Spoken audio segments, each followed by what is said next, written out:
أعوذ بالله من الشيطان الرجيم. بسم الله الرحمن الرحيم. وعد الله المؤمنين والمؤمنات جنات تجري من تحتها الأنهار خالدين فيها ومساكن طيبة في جنات عدن ورضوان من اللہ اکبر ذالک هو الفوز العظیم. فرمایا ان مومن مردوں اور مومن عورتوں میں سے اللہ کا وعدہ ہے. فرمایا ان مومن مردوں اور مومن عورتوں سے اللہ کا وعدہ ہے کہ انہیں ایسے باغ دے گا جن کے نیچے نہریں جاری ہوں گی اور وہ ان میں ہمیشہ رہیں گے. ان ہمیشہ باغ ان کے لیے پاکیزہ قیام گاہیں ہوں گی، اور سب سے بڑھ کر یہ کہ اللہ کی خوشنودگی انہیں حاصل ہوگی. یہی بڑی کامیابی ہے. یا ایہا النبی جاہد الکفار والمنافقین واغلظ علیہم ومأواہم جہنم وبئس المصیر. اے نبی صلی اللہ علیہ وسلم، کفار اور منافقین دونوں کا پوری قوت سے مقابلہ کرو اور ان کے ساتھ سختی سے پیش آؤ.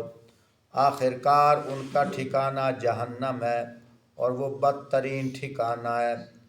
یحلفون باللہ ما قالوا ولقد قالوا کلمۃ الکفر وکفروا بعد اسلامہم وہموا بما لم ینالوا وما نقموا الا ان اغناہم اللہ ورسولہ من فضلہ فَإِن يَتُوبُوا يَكُ خَيْرًا لَّهُمْ وَإِن يَتَوَلَّوْا يُعَذِّبْهُمُ اللَّهُ عَذَابًا أَلِيمًا فِي الدُّنْيَا وَالْآخِرَةِ وَمَا لَهُمْ فِي الْأَرْضِ مِن وَلِيٍّ وَلَا نَصِيرٍ. فرمایا یہ لوگ اللہ کی قسم کھا کھا کر کہتے ہیں کہ ہم نے وہ بات نہیں کہی، حالانکہ انہوں نے ضرور وہ کافرانہ بات کہی ہے. وہ اسلام لانے کے بعد کفر کے مرتکب ہوئے اور انہوں نے وہ کچھ کرنے کا ارادہ کیا جسے کر نہ سکے. ان کا سارا غصہ اسی بات پر ہے کہ اللہ اور اس کے رسول نے اپنے فضل سے ان کو غنی کر دیا. اب اگر یہ اپنی اس روش سے باز آئیں تو انہیں کے لیے بہتر ہے، اگر یہ باز نہ آئیں تو اللہ ان کو نہایت دردناک سزا دے گا. دنیا میں بھی اور آخرت میں بھی زمین میں کوئی نہیں جو ان کا حمایتی اور مددگار ہو. وَمِنْهُمْ مَنْ عَاهَدَ اللَّهَ لَئِنْ آتَانَا مِنْ فَضْلِهِ لَنَصَّدَّقَنَّ وَلَنَكُونَنَّ مِنَ الصَّالِحِينَ. اور ان میں سے بعض ایسے بھی ہیں جنہوں نے اللہ سے وعدہ کیا کہ اگر اس نے اپنے فضل سے ہم کو نوازا تو ہم خیرات کریں گے اور نیک بن کر رہیں گے. فَلَمَّا آتَاهُم مِّن فَضْلِهِ بَخِلُوا بِهِ وَتَوَلَّوْا وَهُم مُّعْرِضُونَ. مگر جب اللہ نے اپنے فضل سے ان کو دولت مند کر دیا تو یہ بخیل ہو گئے اور اپنے وعدے سے ایسے پھرے کہ انہیں اس کی پرواہ تک نہیں. فَأَعْقَبَهُمْ نِفَاقًا فِي قُلُوبِهِمْ إِلَى يَوْمِ يَلْقَوْنَهُ بِمَا أَخْلَفُوا اللَّهَ مَا وَعَدُوا وَبِمَا كَانُوا يَكْذِبُونَ. نتیجہ یہ نکلا کہ ان کے اس وعدہ توڑنے کی وجہ سے جو انہوں نے اللہ کے ساتھ کیا تھا، اس جھوٹ کی وجہ سے جو وہ بولتے رہے، اللہ نے ان کے دلوں میں نفاق بٹھا دیا. اس کے حضور ان کی پیشی کے دن تک ان کا پیچھا نہ چھوڑے گا.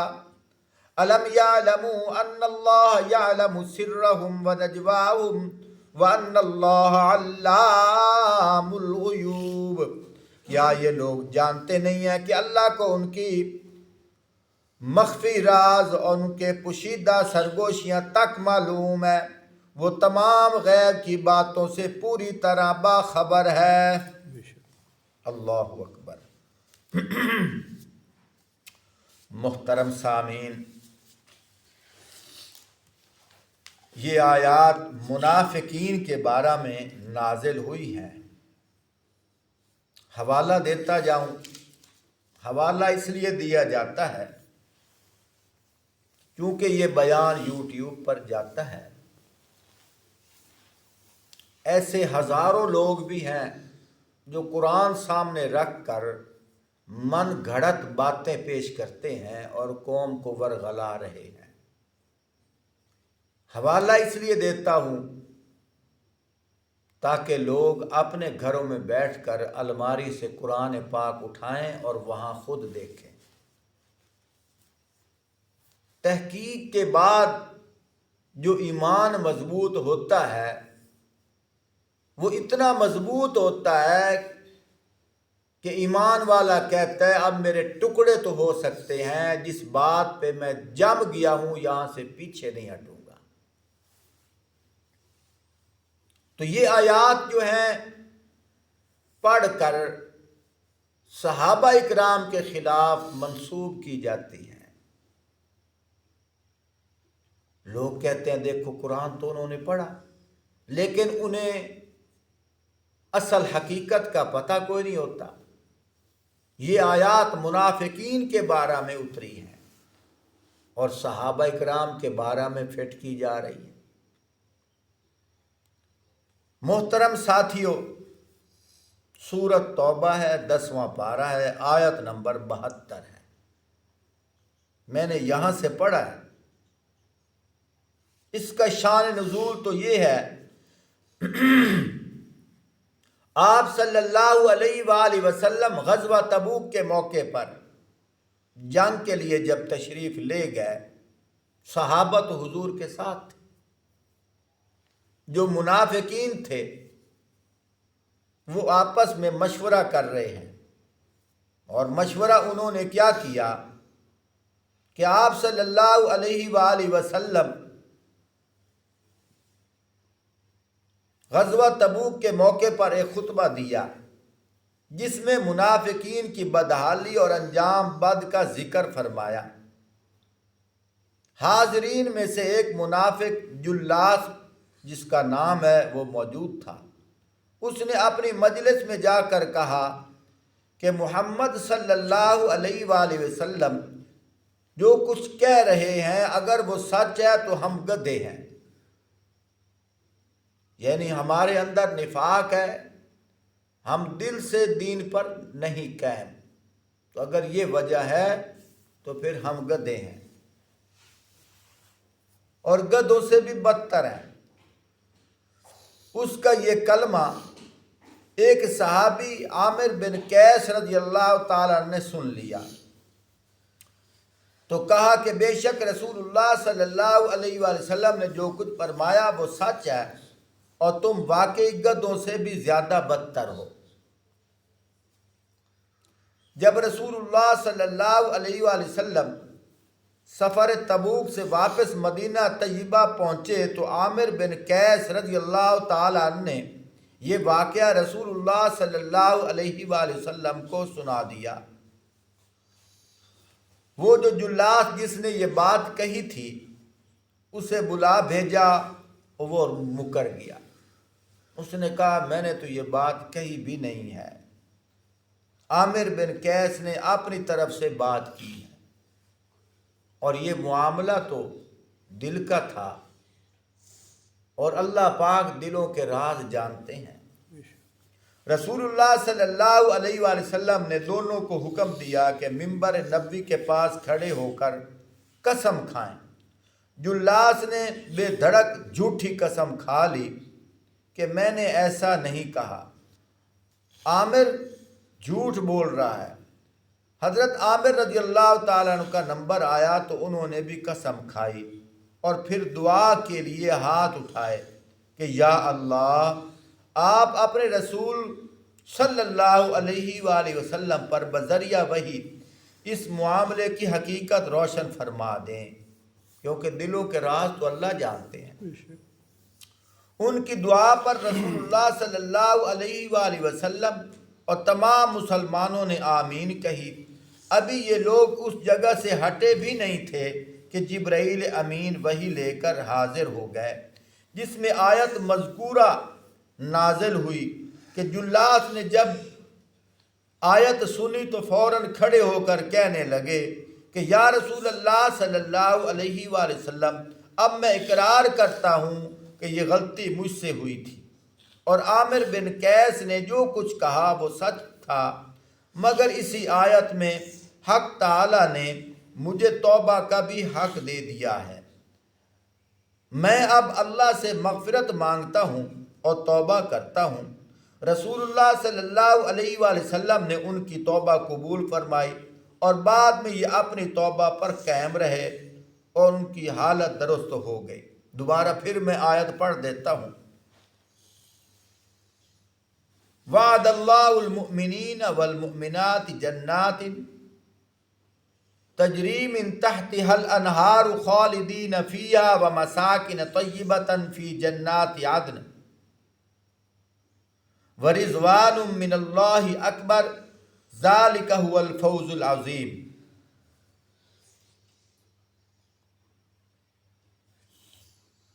اللہ پاک ارشاد فرماتے ہیں ان مومن مردوں اور مومن عورتوں سے کہ اللہ کا وعدہ ہے کہ انہیں ایسے باغ دے گا جن کے نیچے نہریں بہتی ہوں گی اور وہ ان میں ہمیشہ رہیں گے۔ ان ہمیشہ والا باغ ان کے لیے پاکیزہ قیام گاہ ہیں، اور سب سے بڑھ کر یہ کہ اللہ کی خوشنودگی ہو انہیں حاصل ہوگی جو بڑی کامیابی کے لیے ہیں۔ تو محترم ساتھیو، جب بھی کوئی منافق بات کرتا ہے تو اللہ پاک کی طرف سے قرآن پاک کی آیت نازل ہو جاتی ہے۔ آگے ایک اور واقعہ ہے، وہ تمہارے سامنے عرض خدمت کر دیتا ہوں کہ آپ صلی اللہ علیہ وآلہ وسلم غزوہ تبوک کی واپسی پر آ رہے تھے، اور کچھ منافقین جو ہیں وہ بیٹھے ہیں۔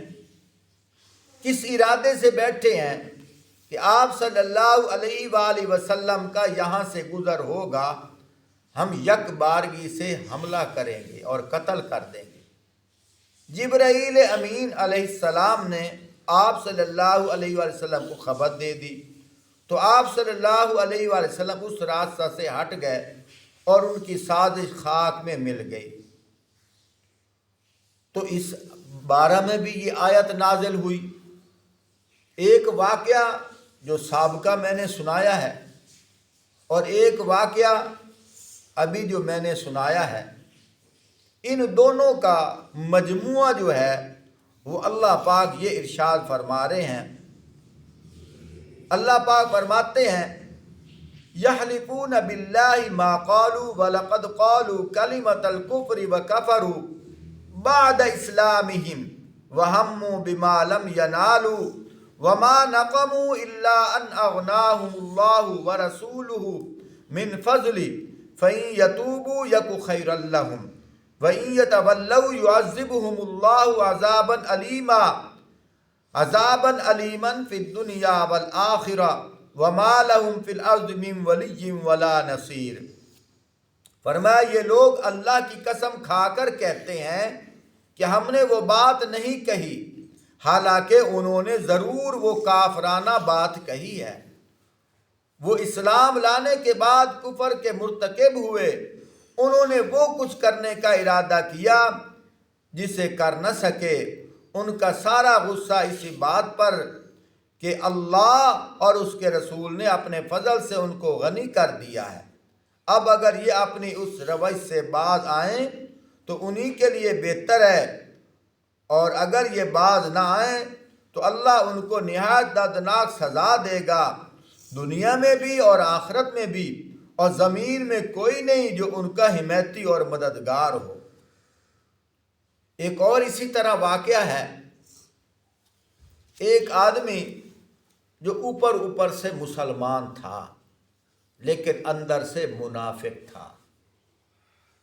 منافق کی بہت ساری نشانیاں ہیں۔ منافق جھوٹ بھی بولتا ہے۔ آیت المنافق ثلاث، کہ منافق کی 3 نشانیاں ہیں۔ اذا حدث کذب، جب بھی بات کرتا ہے جھوٹ بولتا ہے۔ وَإِذَا وَعَدَ أَخْلَفَ، جب وعدہ کرتا ہے وعدہ خلافی کرتا ہے۔ وَإِذَا اؤْتُمِنَ خَانَ، جب اس کے پاس امانت رکھی جاتی ہے خیانت کرتا ہے۔ ان میں سے ایک نشانی یہ بھی ہے، جو منافق ہوتا ہے وہ اپنے مال سے محبت کرتا ہے، اللہ کے راستہ میں دینے سے گھبراتا ہے۔ حالانکہ جو ایمان والا ہے اسے اپنے اللہ پہ یقین ہے کہ جب میں اللہ کے راستہ میں دوں گا اللہ ایک کے بدلے 10 گنا عطا فرماتے ہیں۔ من جاء بالحسنۃ فلہ عشر امثالھا، یہ ایمان والے کی نشانی ہے۔ لیکن منافق کے پاس جتنا زیادہ مال ہوگا وہ کہے گا یہ تھوڑا ہے اور ہونا چاہیے، اللہ کے راستہ میں دیتے ہوئے وہ گھبراتا ہے۔ تو اسی طرح اوپر سے مسلمان تھا، دل سے منافق تھا۔ آپ صلی اللہ علیہ وآلہ وسلم کے پاس حاضر ہوا، ثعلبہ اس کا نام ہے۔ حاضر ہو کر کہنے لگا یا رسول اللہ صلی اللہ علیہ وآلہ وسلم، میرے لیے دعا کریں، میرے پاس اتنا مال ہو جائے میں اللہ کے راستہ میں صدقہ خیرات کروں گا۔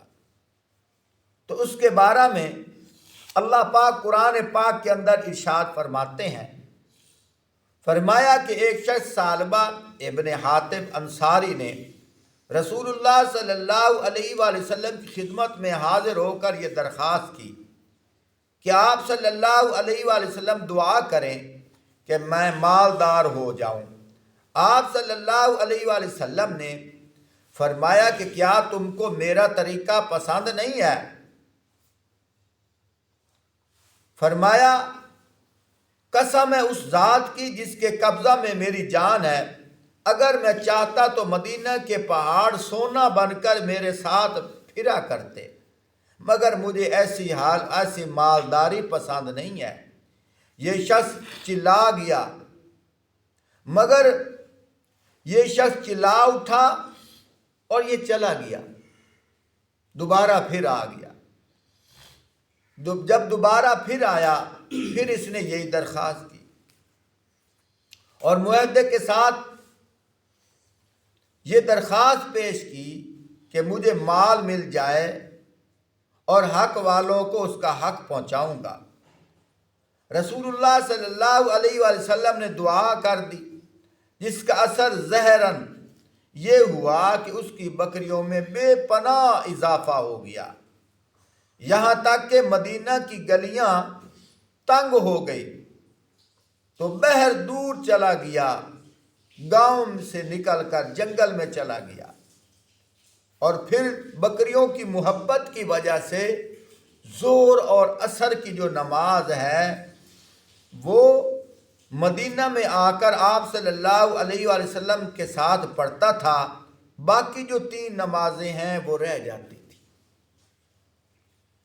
فرمایا پھر انہی بکریوں میں اور اضافہ ہوا، اتنا اضافہ ہو گیا کہ مدینہ تنگ ہو گیا۔ یہ ظاہری بات ہے، جب بکریوں کا ریوڑ آتا ہے لوگ چل نہیں سکتے تو لوگ تنگ ہو جاتے ہیں، اور شہر مدینہ سے دور جا کر کوئی جگہ لے لی، وہاں سے صرف جمعہ کی نماز کے لیے مدینہ میں آتا تھا، باقی ساری نمازیں ادھر ہی پڑھتا تھا۔ حالانکہ ایک وہ وقت تھا 5 نمازیں آپ صلی اللہ علیہ وآلہ وسلم کے پیچھے پڑھتا تھا۔ اس لیے گزشتہ ایام جو میری تقریر تھی، میری تقریر کا خلاصہ یہی تھا کہ منافق نمازیں بھی پڑھتے تھے، منافق نمازیں بھی اور آپ صلی اللہ علیہ وآلہ وسلم کے پیچھے پڑھتے تھے۔ اب دیکھو وہ واقعہ سامنے آ گیا، یہ تھا منافق اور نمازیں آپ صلی اللہ علیہ وآلہ وسلم کے پیچھے پڑھتا تھا. پہلے 5 نمازیں پڑھتا تھا، جب بکریوں میں اضافہ ہوا پھر عصر اور ظہر کی پڑھی، باقی نمازیں ادھر ہی پڑھتا تھا. اور پھر اور اضافہ ہوا، ساری نمازیں چھوڑ دی، صرف جمعہ پڑھنے کے لیے آتا تھا. فرمایا پھر اس مال کی فراوانی اور زیادتی مدینہ سے بہت دور لے گئی. فرمایا جہاں جمعہ اور جماعت سب سے محروم ہو گیا. اب جمعہ بھی چھوٹ گیا، نمازیں بھی چھوٹ گئی. کچھ عرصہ کے بعد رسول اللہ صلی اللہ علیہ وآلہ وسلم نے لوگوں سے اس کا حال دریافت کیا تو لوگوں نے عرض کیا کہ اس کا مال اتنا زیادہ ہو گیا ہے کہ شہر کے قریب اس کی گنجائش نہیں، اس لیے کسی دور جگہ پر چلا گیا ہے، اب یہاں نظر نہیں آتا. رسول اللہ صلی اللہ علیہ وآلہ وسلم نے یہ سن کر 3 مرتبہ فرمایا ویحا سالبہ، یعنی سالبہ پر افسوس ہے، سالبہ پر افسوس ہے، سالبہ پر افسوس ہے. اتفاق سے اسی زمانہ میں آیت صدقات کی نازل ہو گئی جس میں رسول اللہ صلی اللہ علیہ وآلہ وسلم کو مسلمانوں کے صدقات وصول کرنے کا حکم دیا گیا اور فرمایا گیا خذ من اموالہم صدقۃ. آپ صلی اللہ علیہ وآلہ وسلم نے مویشی کے صدقات کا مکمل قانون لکھوا کر 2 شخصوں کے عامل صدقہ کی حیثیت سے مسلمانوں کے مویشی کے صدقات وصول کرنے کے لیے بھیج دیا اور ان کو حکم دیا کہ ثعلبہ بن حاطب کے پاس بھی پہنچیں اور بنی سلیم کے ایک اور شخص کے پاس جانے کا بھی حکم فرمایا. یہ دونوں جب ثعلبہ کے پاس پہنچے اور رسول اللہ صلی اللہ علیہ وآلہ وسلم کا فرمان دکھایا تو ثعلبہ کہنے لگا یہ تو جزیہ ہے، یعنی یہ تو چٹی ہے. اب دیکھو، یہ نہیں جانتا کہ آپ صلی اللہ علیہ وآلہ وسلم کی دعا سے میں مالا مال ہوا ہوں. اب اللہ کے راستہ میں صدقہ خیرات کرنے سے اپنے آپ کو کیا کہہ رہا ہے؟ چٹی سمجھ رہا ہے، جرمانہ سمجھ رہا ہے جو غیر مسلموں سے لیا جاتا ہے. یعنی یہ جزیہ ہے. جزیہ سے یہ مراد ہے کہ اسلامی ملک کے اندر اگر کافر لوگ رہنا چاہیں سال کے بعد ان کو جزیہ دینا پڑتا ہے تو اس وجہ سے وہ امان میں رہتے ہیں. تو محترم ساتھیوں، اور یہ جو آپ صلی اللہ علیہ وسلم نے فرمان دے کر بھیجا کہ زکوٰۃ صدقات کا مال دے، تو آگے سے خوشی سے پیش نہیں کر رہا بلکہ کڑن محسوس کرتا ہے اور اوپر کیا کہہ رہا ہے؟ یہ تو چٹی ہے، جزیہ ہے جو غیر مسلموں سے لیا جاتا ہے. پھر کہا کہ اچھا اب تو آپ جائیں، جب واپس ہوں تو آ جانا. جیسے کسی سے اللہ کے نام پر مال لیا جاتا ہے تو نہ دینے کا ارادہ ہو تو کیا کہتے ہیں؟ اگو ہوا بھئی ایک واری تک ٹال. ہاں، تو اس نے بھی یہی حرکت کی. فرمایا دوسرا شخص جو سلیمی تھا، صحابہ ان کے پاس گئے، اس نے اپنے مال سے جو اچھا مال تھا وہ صدقہ خیرات کے طور پر دے دیا. فرمایا جو سب سے بہتر جانور تھے نصاب صدقہ کے مطابق وہ جانور لے کر خود ان دونوں جو لوگ آئے ہوئے تھے رسول اللہ صلی اللہ علیہ وسلم کے پاس پہنچ گئے. انہوں نے کہا کہ ہمیں تو حکم یہ ہے کہ جانوروں میں اعلیٰ چھانٹ کر نہ لیں بلکہ درمیانہ وصول کریں، اس لیے ہم تو یہ نہیں لے سکتے. تو سلیمی نے اصرار کیا کہ میں اپنی خوشی سے یہی پیش کرنا چاہتا ہوں، یہی جانور قبول کر لیجئے. پھر یہ دونوں حضرات دوسرے مسلمانوں سے صدقات وصول کرتے ہوئے واپس آئے تو پھر ثعلبہ کے وعدے کے مطابق پھر اس کے پاس آئے. اس نے کہا لاؤ وہ قانون صدقات مجھے دکھاؤ. پھر اس کو دیکھ کر یہی کہنے لگا یہ تو ایک قسم کا جزیہ ہو گیا جو مسلمانوں سے نہیں لینا چاہیے۔ اچھا اب تو آپ جائیں، میں غور کروں گا، پھر کوئی فیصلہ کروں گا کہ اللہ کے راستہ میں صدقہ خیرات دینا ہے کہ نہیں دینا۔ جب یہ دونوں حضرات واپس مدینہ طیبہ پہنچے اور رسول اللہ صلی اللہ علیہ وآلہ وسلم کی خدمت میں حاضر ہوئے تو آپ صلی اللہ علیہ وآلہ وسلم نے ان سے حالات پوچھے تو پہلے ہی پھر وہ کلمہ دہرایا جو پہلے فرمایا تھا کہ یا ویحا سالبہ، یا ویحا سالبہ، یا ویحا سالبہ، یعنی سالبہ پر سخت افسوس ہے۔ یہ جملہ 3 مرتبہ ارشاد فرمایا، پھر سلیمی کے معاملہ پر خوش ہو کر اس کے لیے دعا فرمائی۔ اس واقعہ پر یہ آیت نازل ہوئی، وَمِنْهُمْ مَنْ عَاهَدَ اللَّهَ وَمِنْهُمْ مَنْ عَاهَدَ اللَّهَ لَئِنْ آتَانَا مِنْ فَضْلِهِ لَنَصَّدَّقَنَّ وَلَنَكُونَنَّ مِنَ الصَّالِحِينَ۔ ان میں سے بعض ایسے ہیں جنہوں نے اللہ سے عہد کیا تھا کہ اگر اس نے اپنے فضل سے ہم کو نوازا تو ہم خیرات کریں گے اور صالح بن کر رہیں گے۔ فَلَمَّا آتَاهُم مِّن فَضْلِهِ بَخِلُوا بِهِ وَتَوَلَّوْا وَهُم مُعْرِضُونَ۔ فرمایا مگر جب اللہ نے اپنے فضل سے ان کو دولت مند کر دیا تو یہ بخیل ہو گئے اور اپنے وعدے سے پھر گئے، انہیں اس کی پرواہ تک نہ رہی۔ تو محترم ساتھیوں، حوالہ دیتا جاؤں، آیت نمبر 75 سورۃ توبہ 10واں پارہ۔ تو فرمایا جنہوں نے اللہ سے عہد کیا تھا کہ اگر اللہ تعالیٰ ان کو مال عطا فرما دیں گے تو وہ صدقہ خیرات کریں گے اور صالحین امت کی طرح سب اہل حق رشتہ داروں اور غریبوں کے حق ادا کریں گے۔ پھر جب اللہ نے ان کو اپنے فضل سے مال دیا تو بخیل ہو گئے اور اللہ رسول کی اطاعت سے پھر گئے۔ فرمایا فَعَقَبَهُمْ نِفَاقًا فِي قُلُوبِهِمْ، یعنی اللہ تعالیٰ نے ان کی اس بدعملی اور بدعہدی کے نتیجہ میں ان کے دلوں میں نفاق کو اور پختہ کر دیا۔ اب ان کی توبہ کرنے کی ان کو توفیق نہ ہوئی۔ فرمایا لکھا ہے کہ جب رسول اللہ صلی اللہ علیہ وآلہ وسلم نے سالبہ کے لیے یا ویحا سالبہ 3 مرتبہ فرمایا تو اس مجلس میں سالبہ کے کچھ رشتہ دار بیٹھے ہوئے تھے۔ یہ سن کر ان میں سے ایک آدمی فوراً سفر کر کے سالبہ کے پاس پہنچا اور اس کو ملامت کی اور بتلایا کہ تمہارے بارے میں قرآن کی آیات نازل ہو گئی ہیں۔ یہ سن کر سالبہ گھبرایا اور مدینہ حاضر ہو کر درخواست کی کہ میرا صدقہ قبول کر لیجیے۔